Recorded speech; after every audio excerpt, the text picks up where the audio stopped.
জিনের বাচ্চাদেরকে, জিনের বাচ্চাটাকে জমিন থেকে উঠাইয়া নিলেন আমার বন্ধু সকল। এবার আল্লাহ রাব্বুল আলামিন ফেরেশতাদের সাথে একটা পরামর্শ করলেন, জোরে বলুন সুবহানাল্লাহ। কি পরামর্শ করলেন? কোরআনে কারীম যখন স্টাডি করবেন 2 নম্বর সূরা 1 নম্বর পারার মধ্যে আল্লাহ রাব্বুল আলামিন সুন্দরভাবে তার বর্ণনা করে দিয়েছেন। কি পরামর্শ আল্লাহ পাক করলেন? আল্লাহ রাব্বুল আলামিন বলেন, وَإِذْ قَالَ رَبُّكَ لِلْمَلَائِكَةِ إِنِّي جَاعِلٌ فِي الْأَرْضِ خَلِيفَةً। আল্লাহু আকবার বলুন। আল্লাহ রাব্বুল আলামিন ফেরেশতার সাথে পরামর্শ করলেন।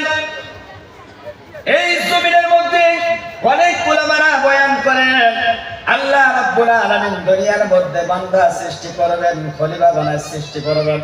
এই সম্পর্কে আল্লাহ রাব্বুল আলামিন ফেরেশতাদের সাথে পরামর্শ করেছিলেন। কথা বলুন ঠিক কিনা নাই? আমার ভাইরা, আমাদেরকে দুনিয়ার মধ্যে এই জমিনের মধ্যে আল্লাহ পাক সৃষ্টি করবেন, এই সম্পর্কে আল্লাহ রাব্বুল আলামিন ফেরেশতাদের সাথে পরামর্শ করেছিলেন। আমার ভাইরা, কথা এটা নয়, আল্লাহ পাক পূর্বের থেকে নির্ধারিত করেছেন আমি দুনিয়ার মধ্যে জমিনের মধ্যে খলিফা বানাবো। আমার বন্ধু সকল, আল্লাহ রাব্বুল আলামিন তিনি বলেন, ইন্নী জাইলুন ফিল আরদি খলিফা। ফেরেশতার সম্মুখ উপস্থাপন করলেন, ফেরেশতারা তোমরা শুনে নাও, আমি জমিনের মধ্যে প্রতিনিধি সৃষ্টি করব। জোরে বলেন সুবহানাল্লাহ। মানে খলিফা সৃষ্টি করব। আল্লাহ ফেরেশতারা বলেন, হে পরওয়ারদিগার আলম, জমিনের মধ্যে আপনি কোন খলিফা বানাইতে চান নাকি?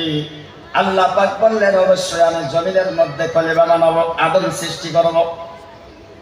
ফেরেশতারা বলেন, পরওয়ারদিগার আলম, এই জাতিকে যখন দুনিয়ার মধ্যে আপনি দিবেন, এই জাতি কিন্তু দুনিয়ার মধ্যে গিয়া আল্লাহ আপনার নাফরমানি করবে, আপনার শুকর আদায় করবে না। আপনি আল্লাহ পাক যে ওয়ার্ডার করবেন তারা ওয়ার্ডার পালন করবে না। তারা দুনিয়ার মধ্যে গিয়া রব্বুল আলামিন ফাসাদ করবে এবং তারা দুনিয়ার মধ্যে গিয়া হত্যা শুরু করে দেবে। আল্লাহ, আমার ভাইরা, আল্লাহ পাক এই জমিনের মধ্যে আল্লাহ মানুষ সৃষ্টি করবেন, খলিফা বানাইবেন। বান্দা কি করবেন আল্লাহ পাক তার পূর্বে জানেন না নাই? বলুন, আল্লাহ জানেন না নাই? ভাষা বুঝতে পারছেন আপনার নাকি অসুবিধা হচ্ছে? চলবে তো, ভাষা চলবে তো? আমার ভাইরা, এই জমিনের মধ্যে আল্লাহ রাব্বুল আলামিন তার বান্দাকে সৃষ্টি করবেন কেন? দুনিয়ার মধ্যে বান্দা কি করবে এই সম্পর্কে মহান আল্লাহ পাক জানেন না নাই? বলুন। ফেরেশতা রব্বুল আলামিনকে বলেন, হে পরওয়ারদিগার আলম, আপনার তাসবিহ পড়া লাগে, আপনার ইবাদত করা লাগে, যতই কাজ করা লাগে, জিকির করা লাগে, আল্লাহ আমরা করব। তবু আপনি দুনিয়ার মধ্যে কোন শ্রেণীর খলিফা বানাবেন না। আল্লাহ পাক কি বলেন শুনুন, ক্বালা ইন্নী আ'লামু মা লা তা'লামুন। এ ফেরেশতারা শুনে নাও, আমি রব্বুল আলামিন জমিনের মধ্যে আমার খলিফা সৃষ্টি করব। আমার বান্দারা দুনিয়ার মধ্যে গিয়ে আমি আল্লাহর প্রশংসা করবে, আমি আল্লাহর জিকির করবে, আমি আল্লাহর কোরআন তেলাওয়াত করবে। এই সম্পর্কে কিন্তু তোমাদের ধারণা নাই। আল্লাহ পাক বলেন, ইন্নী আ'লামু, আমি যা জানি, আমি যা অবগত আছি তোমরা তো জানো না। আল্লাহ রাব্বুল আলামিন হযরত আদম আলাইহিস সালামকে সুন্দরভাবে সৃষ্টি করলেন। আমার বন্ধু সকল, সৃষ্টি করার পরে সমস্ত ফেরেশতাদেরকে আল্লাহ রাব্বুল আলামিন বললেন, ফেরেশতারা শুনে নাও, আমার সৃষ্টি আদমকে তোমরা সকলে সিজদা করো। আমার বন্ধু সকল, এবার সমস্ত ফেরেশতারা হযরত আদম আলাইহিস সালাতু ওয়াস সালামকে সিজদা করলেন। আল্লাহ রাব্বুল আলামিন একজনকে অর্ডার করলেন, এই জমিন থেকে যে জিনের জাতির বাচ্চা ফেরেশতারা উঠাইয়া নিয়েছিলেন। আল্লাহ রাব্বুল আলামিন এই ফেরেশতার বাচ্চাকে সমস্ত ফেরেশতার নেতা বানাইয়া দিয়েছিলেন। আল্লাহ পাক যখন এই নেতাকে অর্ডার করলেন, তুমি আমার আদমকে সিজদা করো। এবার ইবলিস যখন ওই সময় কিন্তু ইবলিস শব্দ ব্যবহার হয় নাই, তখন ফেরেশতার নেতা বললেন, আল্লাহ আপনি আমাকে আগুনের দ্বারাই তৈরি করেছেন, আর ফেরেশতা আপনি নূরের দ্বারাই তৈরি করেছেন, আর জমিনের মধ্যে আপনি একজন খলিফা বানাইছেন, জমিনের মধ্যে আপনি তাদেরকে দিবেন। আল্লাহ এই জমিনের মধ্যে যে খলিফা দিবেন এটা আপনি মাটি দিয়ে তৈরি করেছেন। আল্লাহ আমি আগুনের তৈরি হয়ে একটা সাধারণ মাটির পুতুলকে সিজদা করতে পারি না। জোর বলুন নাউজুবিল্লাহ। আল্লাহর অর্ডার হয়ে গেল, আমি আল্লাহর অর্ডার না মানার কারণে তোমার যত দায়িত্ব দেওয়া হয়েছিল সমস্ত দায়িত্ব থেকে মাহরুম করা হলো আমার বন্ধু সকল।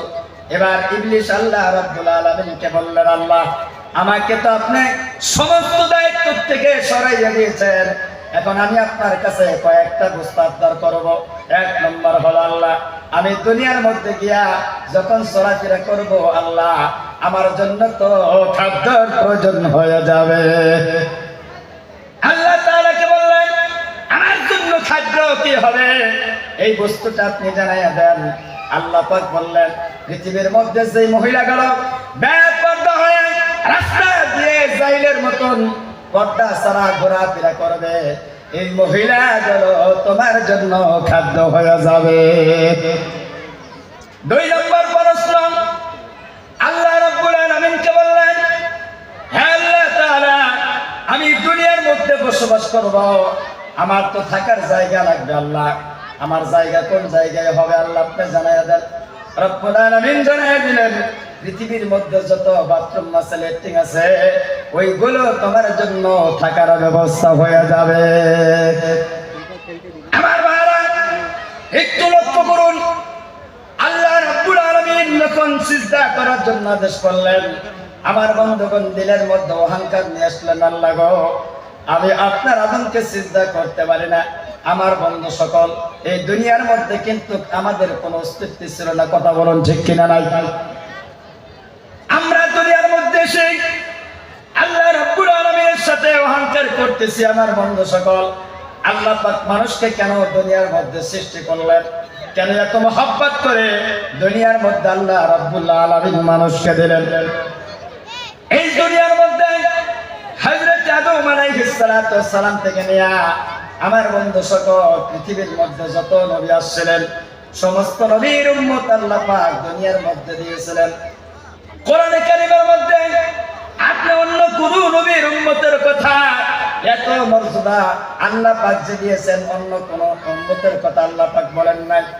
আমাদেরকে রব্বুল আলামিন এত শ্রেষ্ঠ করে বানাইছেন। আমার বন্ধু সকল আল্লাহ পাক কোরআনে কারীমের মধ্যে বলেন, সূরাতুল ইমরানের 4 নম্বর পারার মধ্যে আল্লাহ পাক সুন্দরভাবে বর্ণনা করে দিয়েছেন, কুনতুম খায়রা উম্মাতিন উখরিজাত লিন-নাসি তা'মুরুনা বিল মা'রুফি ওয়া তানহাউনা 'আনিল মুনকার। আল্লাহ পাক বলেন, হে নবী দুনিয়ার মধ্যে আপনার উম্মতকে আশরাফুল মুখলাকাত হিসাবে আমি আল্লাহ তৈরি করেছি। আমার বন্ধুগণ নবীজিকে বলেন, নবী গো এই জমিনের মধ্যে সবচাইতে শ্রেষ্ঠ করে আমি আল্লাহ আপনার উম্মতকে তৈরি করেছি। জোরে বলুন সুবহানাল্লাহ। এ নবী দুনিয়ার উম্মতকে জানিয়ে দেন কেন এত মর্যাদা তাদেরকে দেওয়া হয়েছে। দুনিয়ার মধ্যে গিয়ে তারা আমি আল্লাহর প্রশংসা আদায় করবে, আমি আল্লাহ রাব্বুল আলামিনের হক আদায় করবে। দুনিয়ার মধ্যে গিয়ে তারা ভালো কাজ করবে এবং মানুষদেরকে ভালোর দিকে তারা আহ্বান করবে। জোরে বলুন সুবহানাল্লাহ। আল্লাহর দিকে তারা মানুষদেরকে আহ্বান করে আল্লাহ পাক কোরআনে কারীমের মধ্যে সুন্দরভাবে বর্ণনা করেছেন, ومن أحسن قولا ممن دعا إلى الله وعمل صالحا। এর চাইতে উত্তম মর্যাদাবান কে হতে পারে? যে লোকটি আল্লাহ রাব্বুল আলামিনের রাস্তার দিকে মানুষদেরকে আহ্বান করে এবং আমিরা সালিহান, লোকটি আমলে সালেহ নেক কাজ করে। আল্লাহ পাক বলেন এই লোকটা যখন এই দুইটি কাজ করলো, এরপরে লোকটি গ্যারান্টি দিতে পারেন ওয়াকালা ইন্নানি মিনাল মুসলিমিন, আমি মুসলমানদের ভিতরে একজন। জোরে বলুন সুবহানাল্লাহ। আল্লাহ রাব্বুল আলামিন এই দুনিয়ার মধ্যে মানুষকে কেমন ভাবে সৃষ্টি করলেন, কেমন সুন্দর করে দুনিয়ার মধ্যে আল্লাহ পাক রব্বুল আলামিন আনলেন। আমার ভাইয়ারা, আল্লাহ পাক রব্বুল আলামিন সৃষ্টির রহস্য তিনি বলছেন, আমি মানুষ কেমন ভাবে সৃষ্টি করলাম। তোমার মা বাবার ফাইন্না খলাকনাকুম মিন তুরাবিন সুম্মা মিন নুতফা, আমার বন্ধু সকল, আল্লাহ পাক বলেন আমি তোমার মা বাবার মিলন অবস্থায় এক ফোঁটা নাপাক পানি মায়ের গর্ভের ভিতরে জমাট রক্তে পরিণত করে দিলাম। এই জমাট রক্তকে গোশত বানালাম, কুচি কুচি হাত দিয়া একটি বডি বানালাম। তারপরে আল্লাহ পাক বলেন ফাকাসাউনাল ইযামা লাহমা, গোশত দিয়ে, চাউনি দিয়ে, রগ দিয়ে, চামড়া দিয়ে আল্লাহ পাক বলেন আমি তোমার মায়ের পেটের মধ্যে সুন্দর করে তৈরি করে দিলাম। জোরে বলুন সুবহানাল্লাহ। এমন ভাবে সৃষ্টি করলাম আমি আল্লাহ পাক, সৃষ্টি করে তোমার মায়ের গর্ভের ভিতরে এমন একটি সুরক্ষিত জায়গায় রেখে দিলাম, ওই জায়গার মধ্যে দুনিয়ার কোনো প্রাণী আক্রমণ করতে পারবে না। এবং তোমার মায়ের পেটের মধ্যে যত প্রাণী আছে, যত বস্তু আছে, ওইগুলো বস্তু তোমার মায়ের পেটে আক্রমণ করতে পারবে না। এত সুন্দর জায়গায় আমি আল্লাহ তোমাকে সৃষ্টি করে দিলাম। আল্লাহ বলেন ফি কারারিন মাকিন, একটি সুরক্ষিত জায়গায়, একটি প্যাকেটের মধ্যে তোমাকে আমি আল্লাহ পাক সৃষ্টি করে রেখে দিলাম। ওই প্যাকেটের মধ্যে দুনিয়ার কোনো বস্তু আক্রমণ করতে পারে না। এত সুন্দর, এত ভালো জায়গা আমি আল্লাহ তোমাকে রেখে দিলাম। জোরে বলুন সুবহানাল্লাহ।